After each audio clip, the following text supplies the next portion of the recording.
מועמד מתוכנית הבוקר. טוב, אנחנו ממשיכים בפרויקט השגרירים שלנו ברחבי העולם, לעקוב אחר ענייני האנטישמיות, והפעם קפיצה לסינגפור, שם נמצא אלי ורד חזן, השגריר שלנו. בוקר טוב לך.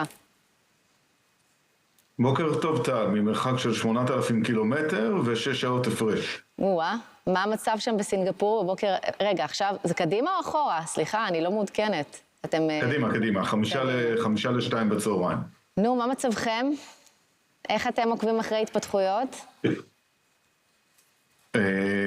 עם המון דאגה והמון אהבה למדינת ישראל, אבל מצב האנטישמיות פה הוא שונה בצורה די דרמטית מאשר במדינות מערב אירופה. יש פה שיטה שונה לחלוטין. זה לא אומר שהאנטישמיות לא קיימת בכלל, אבל ממשלת סינגפור פיתחה פה את מה שנקרא הרמוניה גזעית, racial harmony. יש פה אנשים מדתות שונות, מקבוצות אתניות שונות, והממשלה פשוט הביאה את כולם למצב שכולם חיים עם כולם, וזה מוטמע לתוך המדינה, וזה גם משתקף. כלומר, אחרי 7 באוקטובר היה כאן מורכב, אבל באופן כללי, כאמור, כאשר אתה משווה את זה למה שקורה במקומות אחרים, המצב פה הוא כמעט אידיאלי. מה הגודל של הקהילה היהודית אצלכם?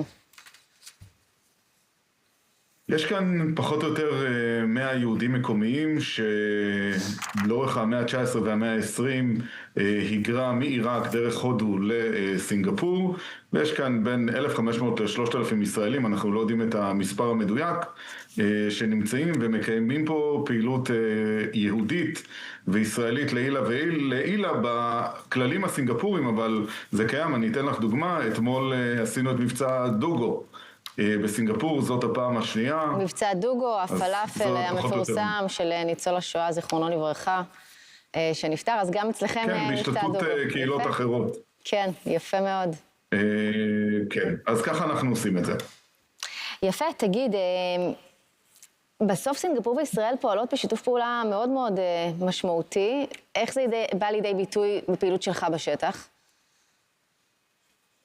תראו, גיוונו את הסחר מאוד וקבענו גם שיא סחר בין ישראל לבין סינגפור. הבאנו עוד מוצרים ישראלים, עוד חברות ישראליות ועוד ישראלים לכאן. איזה מוצר הכי אוהבים? גיוונו את הסחר גם... מה הסינגפורים אוהבים מבחינת המוצרים שלנו? שקדי מרק? זה עובד אצלכם?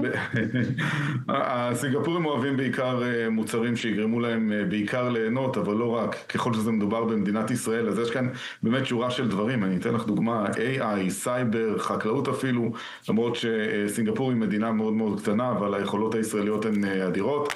אפילו חברות בנייה שמתעניינות כאן, שיתוף פעולה אקדמי, לא חסר. אבל איפה השקדי מרק, אלי? איפה השקדי מרק? עם כל הכבוד.